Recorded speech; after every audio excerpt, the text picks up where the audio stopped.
let's see. I don't want to mess around with this too much. I didn't want to keep you guys waiting because I don't have that long to do a live right now. Hoping I might be able to come back on this afternoon. But of course, I miss my peeps. And I don't know if my brand spanking new mic is going to work. So, can you tell me if you can hear me, please? And because I have it horizontal, I'm not going to be able to keep up with a lot of the chat, but I will do what I can to keep up with some. I want to get that thumb up, but I don't know. I'll just leave it there. If I angle the camera so slightly, it's gonna just fall. Can you guys hear me? Let me see. Live chat. Okay. Can you hear me? Good morning, Jazz. Hey, Sunset. So nice to see you. So I don't have my thumb in there, but I've got this one. Share, subscribe, turn on your notification bell to ring. I think the lighting is okay. Let me make a quick adjustment. Let's just go. Let's just get this show on the road. Oh, goodness. I can't stand this crap. Stupid damn gravity every time. Okay, there. I want my little, outer space, what are they called? Jellyfish? That's a tough one, huh? Okay. I love you guys. Thanks for being here with me today. It is Tuesday. I think it's December 11th. Am I warm? Am I accurate? The only way I could double check would be to look at my phone, and that would mess up the live. But just put a 1 in the chat if you can hear me. Like I said, I have a brand spanking new mic, and I'm hoping that it's working, and I have no idea if it is. Sunset was the only one I saw a comment from, and I didn't know from that if you can hear me. Intergalactic jellyfish, exactly, Sunset. Thank you. So yeah, it sounds like you can hear me then. Yeah, it's a tapestry I picked up just randomly that I was like, that's cool. What is it? Outer space? Wait, it's jellyfish? I don't know. And then I was like, you know what? I usually have it upside down, so it just looks like outer space. But I thought I'd give you the full jellyfish effect today. Let me take a drink. Let me do my quick disclaimer. I have a lot I want to talk about with you guys, and I'm going to just do the thumbs up. Please hit that like button. I've got these adorable, ridiculously adorable little airplanes with tiny teddy bear pilots in them. So somebody can win these at the end. The first one to comment, and sorry, I missed that comment. I'm going to miss a lot of the comments because I have it horizontal and I have a lot of material to cover. What I'm hoping is that early this afternoon, I can come on for a live and have it be vertical so I can really chat with you guys. But for right now, there's just so many things to talk about. I don't want it to keep piling up. I apologize I was not able to get on live yesterday. RIP laptop, you're hilarious. They gave me a deadline. They said that they will either replace it or it'll be fixed on the 17th. Is that Monday? I think that's Monday next week. We did actually go in and buy a new one the night before last. But it takes a long time to get used to a new laptop. So I thought, I'm getting used to this whole thing. I'll just stick with this. Is the sound okay? Is it better? Because I know it was real weird. Anyway, everything I say is simply my opinion, simply for the sake of conversation, always hoping that I can open up a discussion and learn from you guys. And I hope that I can be educational for other folks. Yay, sound is great. That's so cool. And what else? Every video that I have ever made to date is for YouTube. It's an entertainment platform. So I want to jump right in. I want to talk about all of it. But like I said, I only have probably about half an hour more. See, when it's horizontal, it doesn't even tell me what time it is. But thank goodness I wear a good old-fashioned timepiece because, I'm old school. So yeah, I have well over half an hour. I can do about 40 minutes, I think. And then, like I said, early afternoon, I'll try to come back for a actual live where I'm mostly interacting with you guys. For right now, I'm going to mostly go off my notes, but I will try to catch what I can. Okay, what the blah, blah, blah. What the F, you guys? I was so disappointed with Nick Wren and the other guy, Devin, and their interview with CCTV. That wasn't an interview. That's like, what do you call that kind of controlled thing? It's not an interview by definition. It's like a controlled thing, right? Um, Pre-recorded. Is my thing falling? Don't fall, you jerk. Um, and let's see. Me too. More it sits, worse it gets. I know. And I at first I thought I was just being a biatch because I like to gaslight myself. The gaslighting is so off the chain with Kiely Rodni case and with the Idaho 4, of course, with Maui, a bunch of others. But the thing that my inspiration is leading me to come on right now, even though I don't feel nearly ready and my thing keeps falling down, and I'm just going to keep reaching up and reapplying the sticky stuff because I don't like it when you can see that. Anyway, who cares? It's not about the set. It's about the content. A lot of you guys aren't even watching with your eyes anyway. You're just listening. So what was I saying? The inspiration about all of these cases that comes from learning, comes from knowing things, comes from learning other cases. Other cases will help us on this one. I mean, that's just the nature of education, is it's synergistic. So I was just listening to Shan's live from the middle of the night. I was in her live last night, and then after she shut it down, then she came on for another little live. And I don't know a lot about the Sue Neal case. I hear people talking about it, but it's another example, it sounds like, similar to the cop in Boston who was unalived, and then his on and off again girlfriend was set up to have murdered him. And then just at the end of last week, they released some CCTV that shows clearly that she got into a fender bender in a parking lot when she was pulling her car out of the parking space, and she bashed her right taillight. And so that explains where there are big holes in the story. But it sounds like the situation with Sue Neal and with that Boston police officer are great examples of law enforcement going completely sideways, abusing their power, and setting people up. So I titled this live Glory Seekers, because that's a dirty word in first responder linguistics. The legalese of law enforcement. Being a glory seeker is the worst type. It's like right up there with abuse of power and excessive use of force. These are not things you want to do as a responsible and authentic first responder. You're there to help people. You're there to save lives. Saving a life is part of the job. Recovering an individual, there's rescue and recovery, there's search and rescue. So search and rescue is when you're trying to find somebody alive, right? And then a recovery is when you're just trying to find their remains so that the family gets answers. So with Kiely Rodni, and often this is how the cases go. Is my thing falling again? The cases start as a search and rescue, and then they turn into a recovery mission. And I'm sorry, you guys. I'm just gonna put that back up. I gotta get better tape. That double-sided sticky tape. Anyway,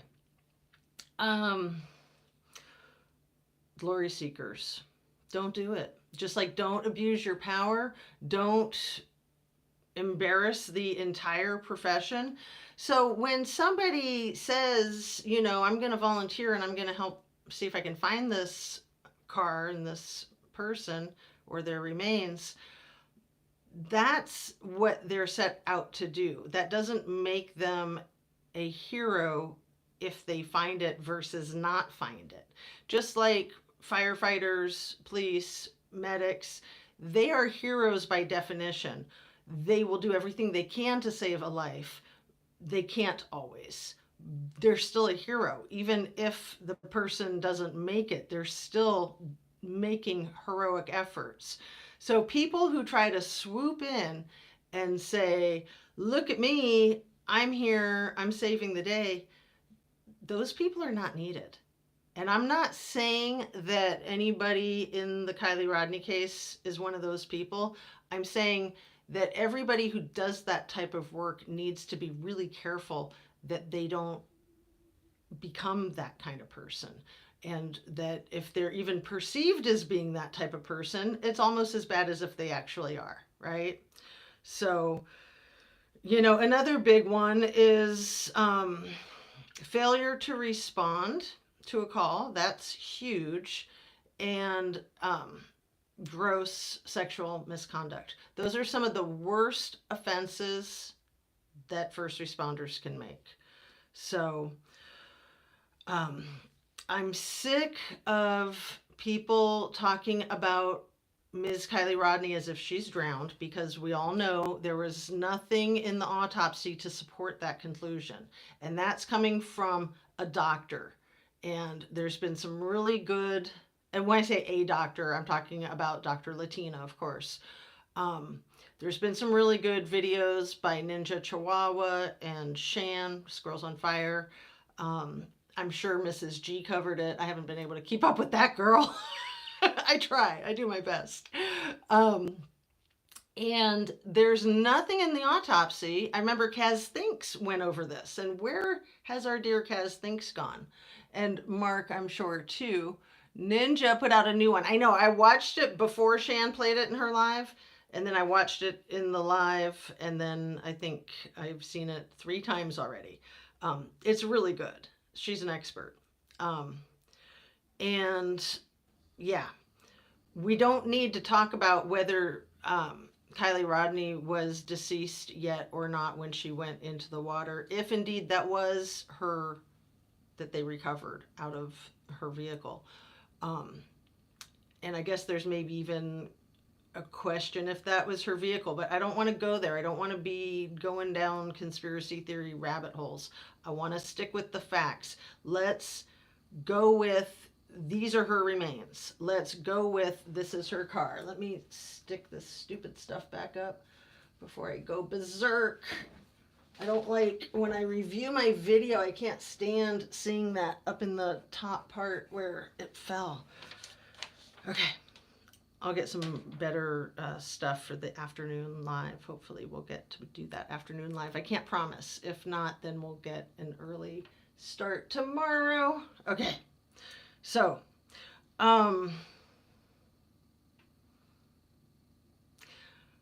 back to the part about sick of all the BS, sick of all the lies, sick of... It's not a possibility, in my opinion, that Ms. Kiely Rodni drowned. It's my opinion, based on the medical forensics, that she was deceased when she went into the water. Meaning, unless her car just mysteriously rolled itself in there with her sleeping in the back, which, come on, people, that's not possible. And where these kids would allegedly park their cars to go have a party in the sanctuary, they wouldn't put their cars right next to the water. That's a bunch of MC Ultra gaslighting BS. It's not, that's not how it happened. Her car was intentionally placed in the agua with her in it, in my humble opinion, allegedly. So My compassion for Nick Wren and Doug and everybody with AWP is that once they saw what they saw, they knew things weren't right, and they knew that there was going to be an uphill battle. And they pretty much shut down and backed off from the time that Nick came up from identifying that there were remains in this vehicle. They pretty much crickets, right? And some of that is for legal purposes, but they can retain attorneys and keep themselves safe as far as lawsuits go. Um, Safe as far as not being injured or deleted, whole nother ball of wax. That's going to be something that anybody, when looking at criminal activity, even law enforcement has to deal with that. Even law enforcement has to deal with that. People who play dirty, there's no limit to how low they will go, right? So, knowing what they knew, seeing what they saw, they already knew this was huge trouble. Then to get to the point where the response was something they had never seen. AWP had never seen a family not thank them for recovering their loved one's remains. And I'm sure they've seen people get angry with them for recovering people's remains, because anger is part of the grieving process. And that's going to be a whole lot of grief that hits you like a ton of bricks when you're hoping that they might be found alive and they're found and they're not, right? So I'm sure they're used to the whole gamut of emotions and the whole gamut of the anger and the denial and the bargaining and the sorrow and the acceptance and the trying to make sense of it when it doesn't make sense. All of that, right? But Nick Wren, and I'm jumping into the next interview that was the day before yesterday on Sunday with Duty Ron. And again, I thank Duty Ron for doing this. I thank Nick Wren for doing this. I thank Devin for doing this. I think the other two gentlemen, John, I have their names written down. I have so many pages of notes here. And as you know, I'm tight on time, so I might not want to look up everything as I'm talking, and I don't have it all memorized because, I'm not a freaking rocket scientist like some of these content creators. Let's see. Oh, and is the the private investigator firm that the Smiths own, is it called Sierra Tahoe Investigation? Is that it? Because the other day I was just coming up with Sierra, and some people were putting Tahoe in the chat, and I haven't had a chance to look that up, believe it or not. I've been crazy busy. So, let's see. Yeah, I'm just all over the place. So, John, who was with EquiSearch, the Ohio branch, he was a guest speaker in Duty Ron's video.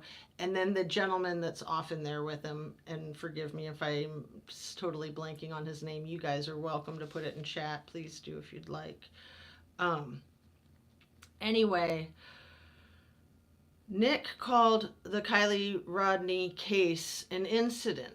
He didn't call it an accident. He didn't call it a case. He called it an incident. And I thought that was very revealing. Also in that Duty Ron interview, that was actually an interview because, they were all there on panel together, as opposed to the pre-recorded thing that Devin and Nick did for CCTV. That, to me, is a very controlled presentation, not an interview. Not even close to an interview, a presentation. They were presenting. So this was an interview where just Nick was up there. And then when Duty Ron and Dave and the other gentlemen were bringing up Devin and how much they appreciate his behind the scenes work that he does, Yo, better late than never. Yes, Fred Field. I know. See, I missed yesterday. That's why I'm coming on here all rushed because I just wanted to come on and talk about these things. Even though I'm kind of a little bit pressured and loopy. Let's see. And my thing keeps falling down. You just got to go with it, right? Just do your best. Um, so Devin was literally behind the scenes when they were thanking Nick for what he does and thanking Devin for what he does behind the scenes. And he literally walked out from behind the scenes. And I was just like, yeah, that's just kind of weird because I think that Nick had Devin there to basically help him and kind of protect him in these interviews, both the controlled one that was with CC that wasn't really an interview and this one that actually was an interview. Um, he was damage control. He was there to help protect Nick, in my opinion, and he was there to protect himself. Um, Late but here. Good morning, everyone. All right, all right. So, um, another aspect of the two interviews that really hit me hard was Nick Wren showing and telling the story of SF Investigates coming up to him, pulling his business card out of his wallet, handing it to him, and then Nick shows it on the screen and it says, you know, Steve Fisher, SF Investigates. It's a very classy card. It doesn't have any other information on it though, like, you know, whatever. Like no email, no state, country, city, nothing. I mean, it's San Francisco or SF Investigates, so you could think San Francisco, but those are his initials, Steve Fisher. Anyway, he said to Nick, I will make sure that you get the reward money, which stuns me in a couple of aspects. The first one is, why is he the spokesperson for Kiely Rodney's reward money? And let's think about that before I go to the next one. Why is he taking that role as the spokesperson? And why was it never mentioned again, the reward money? Like, what the actual F happened with that reward money? Also, you know, there's been a lot of speculation from the beginning that certain people wanted that reward money, that SF wanted that reward money. Maybe he got that reward money and kept it. I also think that the kids involved, Scammy and her henchmen, wanted that freaking Hellcat.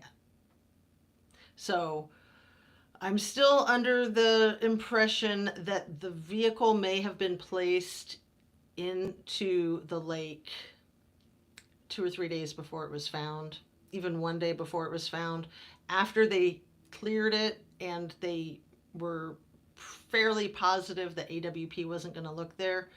I think they placed it in there and then they were going to discover it and win the Hellcat and the money. I don't know. Just a theory. Just my opinion. But every single case sets a precedence. And there are things in that Boston police officer, John, forgive me for not knowing his last name right this second, and then also the Sue Neal case where she was sentenced for red rum of her husband, I think it was in Australia, and then she was released under the condition that she not speak.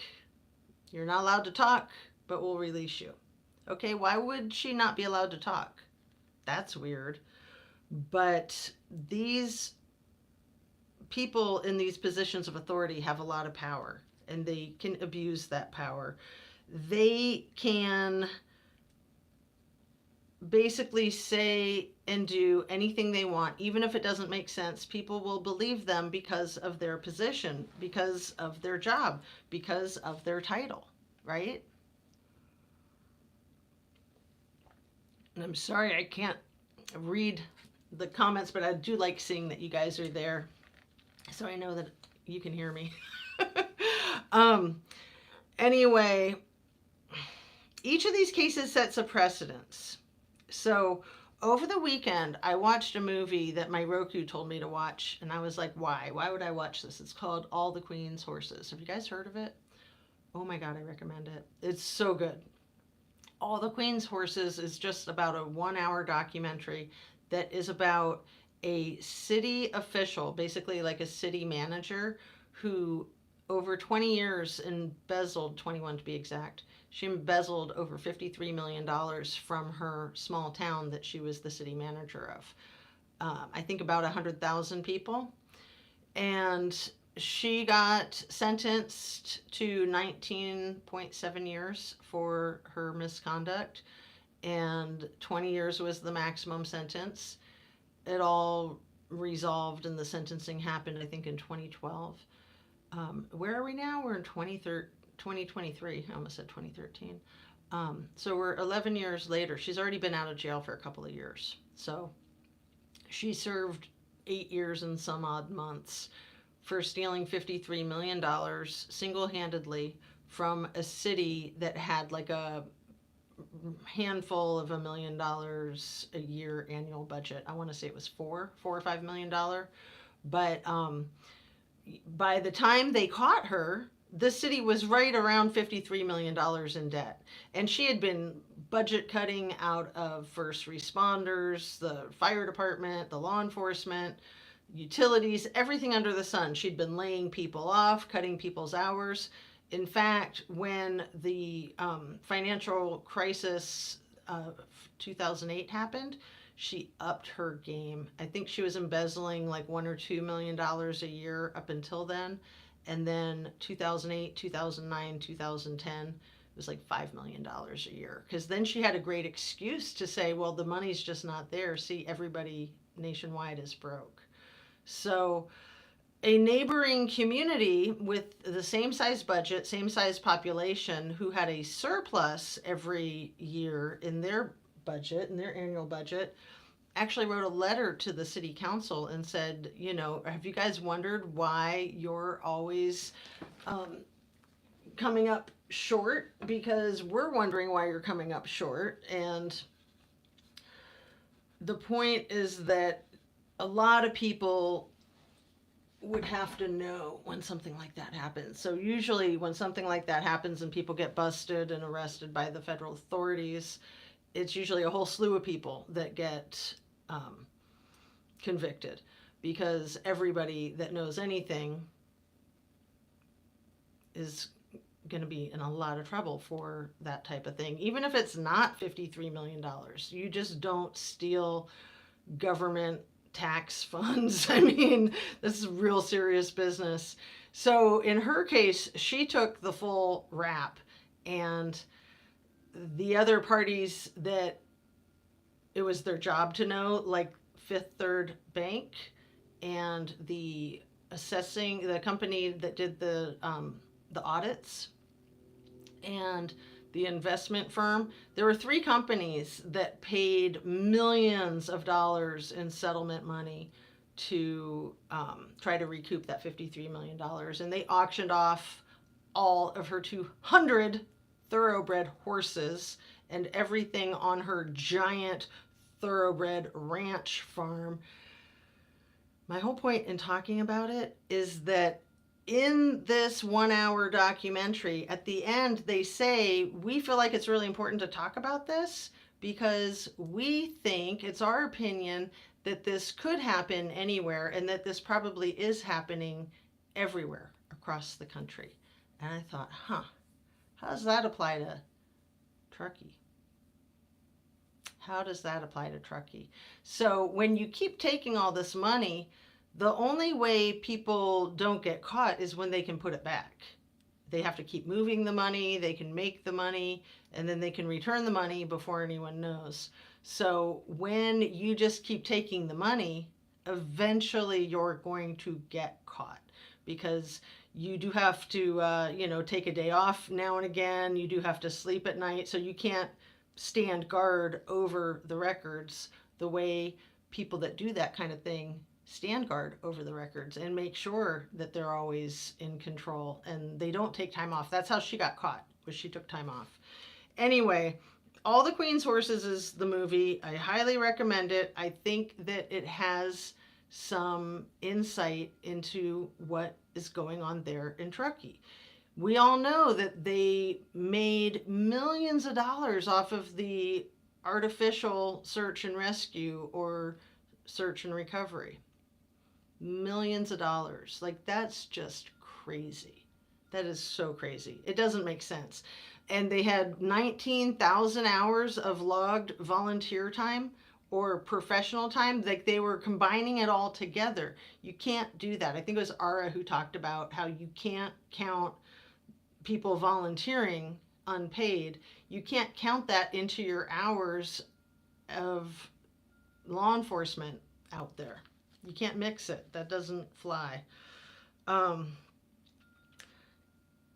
Anyway, the precedents that set, lying in court documents is also a felony. So any law enforcement officer that does that, if they are charged with a felony, if they're discovered and convicted, they can no longer be a commissioned officer for the rest of their lives. Once you've committed a felony, unless your record is expunged, which I don't think that's ever happened. I mean, I could be incorrect, and go ahead and correct me if you know of a case where law enforcement was convicted of a felony and then had their records expunged. Generally speaking, even when the felonies are committed, law enforcement doesn't get convicted. These officials usually get a chance to resign before they get fired, and they just get to run away and not suffer consequences other than losing their job. So back to that car being in the water when the dive team was there versus that it wasn't there when all the other dive teams were in the water. So either these dive teams prior to AWP going into Prosser Lake, they were either pretending there was no car in the water or there was no car in the water. Those are your only two options. Well, I guess there's the third one, that it was there and they couldn't see it. Right? That's what they're trying to say. You have to remember, this is 14 feet deep of crystal clear water. And please stop, gravity. Gravity's out to get me. 14 feet deep of crystal clear water with a vehicle that's, let's just say it's 6 feet in height from top to bottom. That means that, 8 feet? 8 feet of crystal clear water, and all of those 50 FBI agents and a couple hundred volunteers and all the law enforcement put together standing there on the shore 50 feet away, and the ones flying over and the ones in their boats, that none of them could see what was right there in front of them, what they were looking for. And granted, don't we all do that? You know, we go to the spice cabinet to find the cinnamon and we can't find it. We tear the whole kitchen apart and then lo and behold, it's right there. Okay, we are all human and those mistakes can be made. However, for these professionals to try to take that and run with it, to say we are all that incompetent, thank goodness AWP is not as stupid as the rest of us, and they actually have eyeballs that they can see these things that are right there in front of them. So it's my opinion that there's only the two options, that the other people searching were pretending that there was nothing in the water when they knew that there was, or it simply was not in the water, which is what I lean towards. I heavily lean towards that. But let's see. I have a note here. At 1 hour, 32 minutes, and 30 seconds, WTF is in the dark underwater dive car. Oh! Oh, that's from the Duty Ron interview. I got to go back and look at that because that was the middle of the night when I wrote that. 1 hour, 32 minute, and 30 second mark, roughly. I'm usually fairly close when I do my timestamps in the middle of the night. WTF is in the dark underwater dive car. And maybe that was actually Shan's live that she was looking at it. I'm thinking that that was Shan's, a live of Shan's. Could that have been? Anyway, I will look and I will put it in the description which video that's from, the 1 hour 32 30, because it looks like it's a car under the water in the dark and it's suspicious. So, these people are all very well trained, all of them. All of the volunteers, all of the professionals, they are all highly skilled.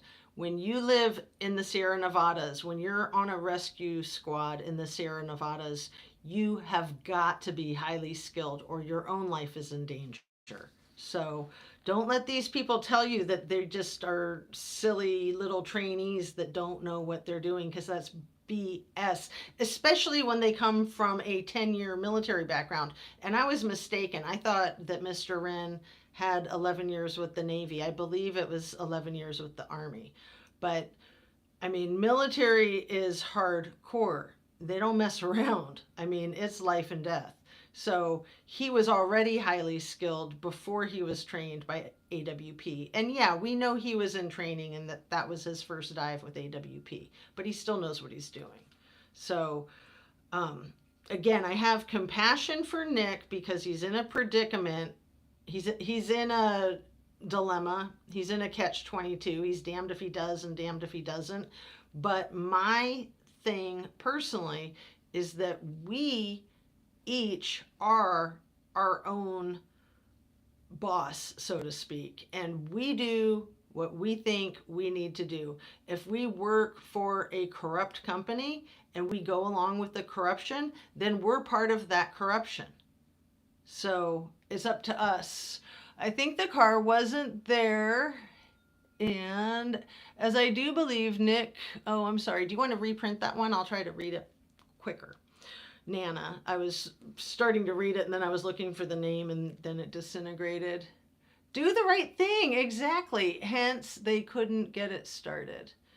You mean the vehicle when that call with Nick Giovanni, you guys. I've done a complete 180 on it. For about 12 months, I believed him to be true and honest. And then I started questioning him when he did his fake live interview with Squirrel Girl. Because why wouldn't you do a real interview? So again, with Nick Wren and Devin doing a fake live interview with Cece, albeit a different breed than what Nick Wren did, still, why not just go on a live interview? What have you got to hide? What are you hiding? What are you so freaking scared of? Just do it. That's one way you can get the monkey off your back. And it's my opinion that that's all Devin and Nick Wren set out to accomplish, was to get all of the people that keep contacting them and asking them what happened and what the truth is and when are they going to come out with it, that they were just trying to make that go away. And they thought that this was going to do it. Okay, let's see. I wonder if there was an issue with the gear stick that Kiely only knew. No, I don't think it had anything to do with the gear stick. But you could be onto something. What I started to say is I wonder if AWP didn't plant Nick Wren. And I know other people have said that recently, that maybe Jared knew him. He was a paid actor, and thank you, Crime Watch with Kenny, for really being the first one that I know of who convinced me that that was the case. And one of the ways he did that was by trolling through Nick Giovanni's social media. And sorry, I don't think I'm doxing him. I think his name has been out there forever. You know, we like to call him Nick G, or roadside assistance guy. But his social media, he's like a yacht boy. Do you guys know what yacht girls are? I did not know until a few days ago when I Googled it. Nick Giovanni looks like a freaking yacht boy. Just saying. He's got all these like Mercedes and golf clubs, and he's just like little Mr. Fancy Pants. Dudes like that are not roadside assistance guys, in my opinion, in my estimation, and in my experience. Anyway, where's my time frame? I'm gonna have to wrap it up in a few. We're doing all right. So yeah, I think that AWP may have planted Nick G. And I think that all that these contrived interviews are doing for people like me, and may I speak for the Squirrel Squad, although I could be incorrect, inaccurate for some, I think all they're doing is motivating us to push harder. Like, it's nice that they're talking about Kiely Rodni, even if they're still gaslighting. At least they're talking about Kiely Rodni. That's a start. That is a start. So I thank them for talking about Kiely Rodni, for scheduling these things. Like, Duty Ron has a huge reach, and he scheduled this live event that so many of us were so excited to see what Nick Wren had to say to Duty Ron, the kinds of questions that Duty Ron was going to ask him. Didn't Duty Ron say that he had about 50 questions and they only got through 2 of them? That's weird. And they did so much patting each other on the back, you guys. I couldn't help but feel mansplained to death midway through that freaking interview. And I was just like, is this a good old boys club or what? They're like, no, you're the best. No, you're the best. Oh, but you do so much for so many. And you know what? The first responders that I have in my family and the first responder work that I've done with mental health, you're not a hero for doing your job. You're simply not a hero for having that job title. And being honest, I think, is what makes you a hero. Keeping it real. And when I did the 5150s, when I did the crisis and commitment evaluations, one of the most common feedbacks that I got from the actual clients, the actual person who was a danger to self or other due to a mental health disorder, I consistently got this: I appreciate that you're real with me. I appreciate the way you talk to me. I appreciate that you ask my opinion. I appreciate that you put my words in quotes in your report.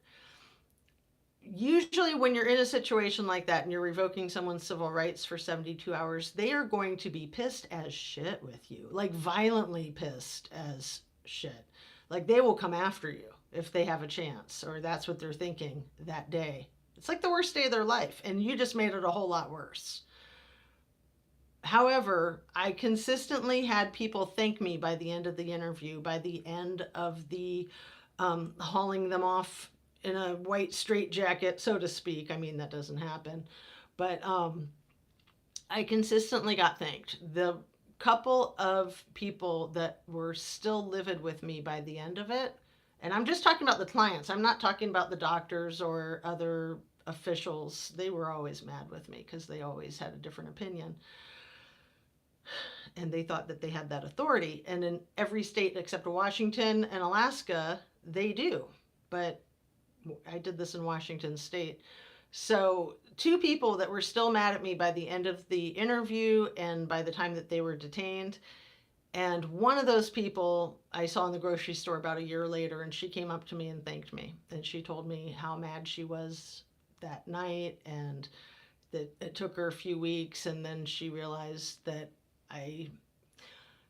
she said I saved her life, and I didn't. She saved her own life. And, there were a whole lot of people involved. But what I'm saying is just that it's very dangerous to take that credit and say, oh, I'm a hero. I helped save somebody's life. Because you know what? What about the ones that you can't prevent? What about the ones that go and delete themselves a day later? Are you responsible for that too? Because if you're going to allow yourself to take that heroic credit, then you have to do the same when the result isn't as good, in my opinion. And so long as you are being straight with yourself, you're doing your job to the best of your ability, you know the ins and outs of the law, you know the ins and outs of the system, and you are applying that to the benefit of health and safety of the individual and everyone else. It's danger to self, danger to others. So long as you are doing your best, that's all you can do. If something happens and you know you took a shortcut, you know you didn't know the law to the best of your ability, that you should have known it, then yeah, you are responsible for that, in my opinion. And I saw people around me lose it. I saw people around me in that same mental health professional, county designated mental health professional, crisis and commitment specialist, assessment and referral, blah, blah, blah. I saw people resign. I saw people attempt to take their own deletion. Um, I saw people just burn out and have to take medical leave because they were going crazy because of bad calls that they had made. I even knew someone from a different county who got shot in the face at the front door of someone's apartment that they were there to evaluate, and they um, were taken off the face of the earth. There's been many decisions that these professionals need to make in taking care of themselves. And sorry, I pretty much got off track. What I was talking about was being a rescue hero in the Lake Tahoe Truckee setting. You have to be good at what you do or you're not going to be there. You're just not. It's dangerous, and nobody's going to put up with your juvenile behavior, in my opinion. Okay, calm down. So yeah, I mentioned in Shan's live last night, right before I hung up, and I can't believe I haven't mentioned this before. I forgot all about it. A very important element of um, doing public records requests. You know, you always expect that they're going to deny your request and that you're going to have to respond to their denial. And then you might get it. You might not get it on the second try. You'll probably get it on the third try. It's just part of the routine, is the way I see it. You are almost never going to get it on the first try. You'll many times get it on the second try, even more so on the third try, and you just keep up with the back and forth. But a lot of us will give up after 3 times because we're on to other things, and that's what they count on, right? That's what they count on. But I know from my experience with people who were sleuths way before I got involved with YouTube, and I know from YouTube sleuths too, people that do a ton of those public records requests. The way you get a public record that they are not giving you, that you've asked for a half a dozen or a dozen times, is you sue them. But before you sue them, you have to notify them of your intent to sue. And usually that'll take care of it. And if it doesn't, then you sue them and then you get it. So the public has rights to those records by law, the Sunshine Law. If you're not familiar and you hear people say that term, transparency is the law. So let's jump into the Idaho 4 case just for a second before I wrap up, because in Moscow, you have the police chief, James Fry's wife, Julie Fry, as the newly elected clerk of courts, elected 5 days before the Moscow slaughter of Kiely G, Madison Mogen, Ethan Chapin, and Xana Kernodle. 5 days before that happened, the police chief's wife was elected to be the one in charge of all of the county's public records. So That's all the county's public records. That's not just law enforcement. That's all the county's public records. Anything that's in the courts. But when it has to do with law enforcement, it's got to go through her, and then it's got to go through the department, most likely her husband. So those two can decide what's redacted, what's withheld, and what's delivered. So we got to think about that. So I didn't get to talk much about the Moscow 4 case, and I really want to talk about that and some other stuff. Like I said, I'll try to get on a live early this afternoon. But one of the things that I want to say about Moscow, there's a lot, but let me just do a couple of simple things. There's a lot of talk about tunnels, right? And people go, oh, that's crazy. Yeah, right. Conspiracy theorist, rabbit hole, tunnel, rabbit tunnel. You're in a city, in a state that the locals say where it snows every day, but it's never Christmas. That's like a thing there, I guess, in Moscow, Idaho. Kind of cute, but funny, not funny. I'm sure it feels like a really long winter. I mean, it sounds like it's a very cold place most of the time, not just psychologically, but physically too. So, for a place like that to have underground tunnels is completely normal, you guys. Like, I live in Ohio, where universities have tunnels underground to go from one to the other. You go up to Canada, and the whole city has underground tunnels so that you can shop, so you can spend your money when the whole earth freezes over half the year, right? So for people to think that that's out of the question is insane. Every city has a city underground, to quote Tracy Chapman's song, City Underground. I mean, we got our sewage systems, we've got electrical, we've got water pipes. There's people, maintenance crews that know how to go through these systems. Think of that movie, The Fugitive, right? Um, uh, why am I blanking on the man who played, was it Richard Gere? No. Harrison Ford. Sorry. Brain fart. Harrison Ford, I love that movie. I love The Fugitive. I think it's one of the masterpieces of modern day entertainment culture. The way it's edited, the way it's filmed, the cinematography, the acting, the writing. Tommy Lee Jones single-handedly, Harrison Ford single-handedly. But back to the point of when Harrison Ford has escaped from the officials, and he goes through the tunnels, and he knows how to do that because he's a smart, educated man. Yeah, he's a white collar doctor in Chicago, but he knows the ropes. So he understands how to run through tunnels like that. And tunnels are a serious advantage when you're dealing with anything, but especially when you're dealing with things that are illegal. It's a great way to hide things. Great way to be secretive.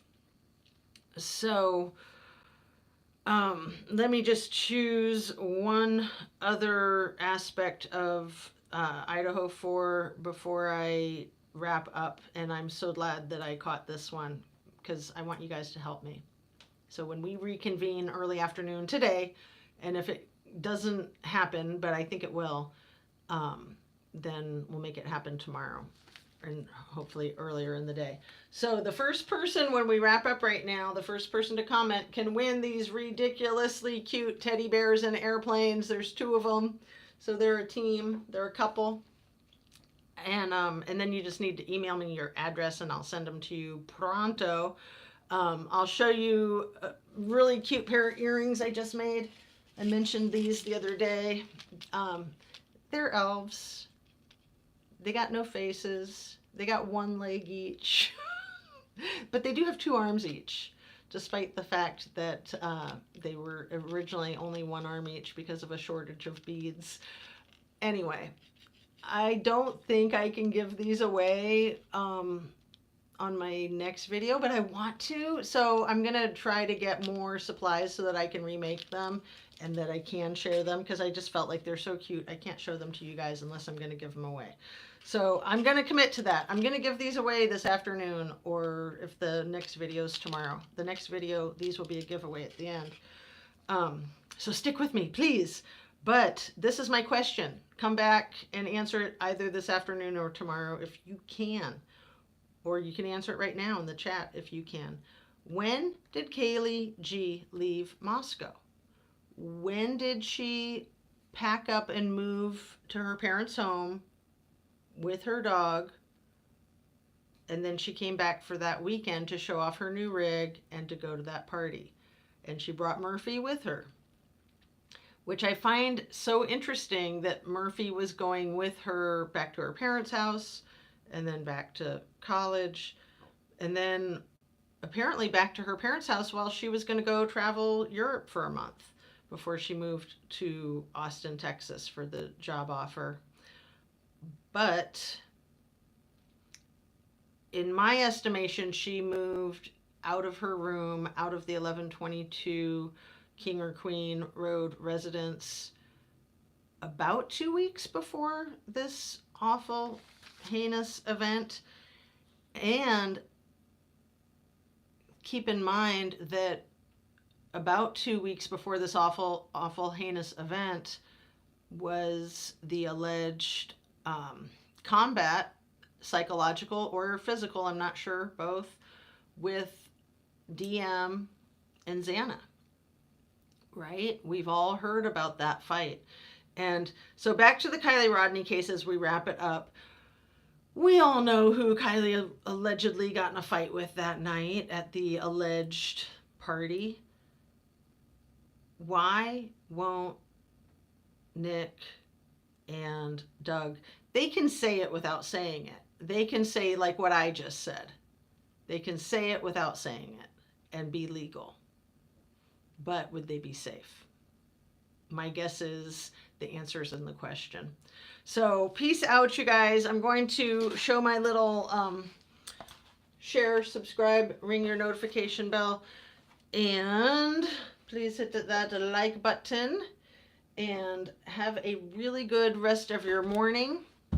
I will hopefully see you this afternoon. If not this afternoon, like I said, tomorrow morning, where we can have more of a chat. I apologize for not being able to keep up with your amazing input. I love keeping up with your amazing input. Thank you so much for being here. Thank you for supporting my channel.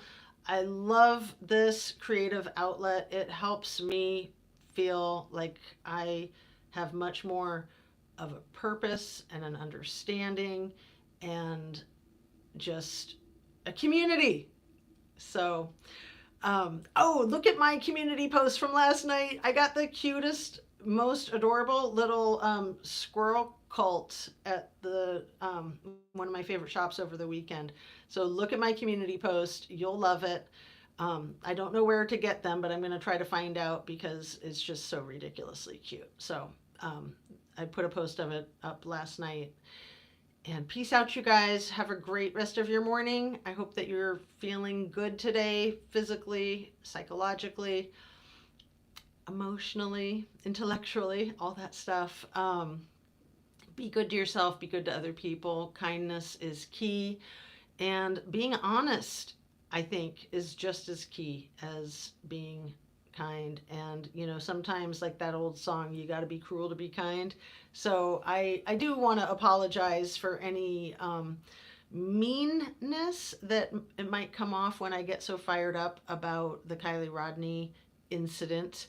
And, you know, I definitely have slammed some of these people, and that's not my intention. My intention is just to fiercely protect Ms. Kiely Rodni, and she's been slammed to death, like figuratively, literally. Okay, now I'm gonna cry. Laugh or cry, right? Yeah, you got to be cruel to be kind sometimes. And I felt terrible coming out swinging, but at the same time, even in questioning myself and going back and reviewing, I get just as angry the next time around. I do. And I'm angry with Duty Ron and his mansplaining crew too, because you know what? Screw that. You got a little girl who's deceased. Be a man, each one of you. Take it upon yourselves. If you see this video, I mean, I have not addressed people directly in my videos because I've been such a small channel, but it seems to me that it's something to do to address them if they ever see it. You know, be the alpha, to quote Steve G. Somebody's got to be the alpha. Don't make me do it. I don't want to do it. Okay. You have a great day, you guys. Love you. Sending you light, lightness, and love, and see you on the next one. Take care. Eat your veggies.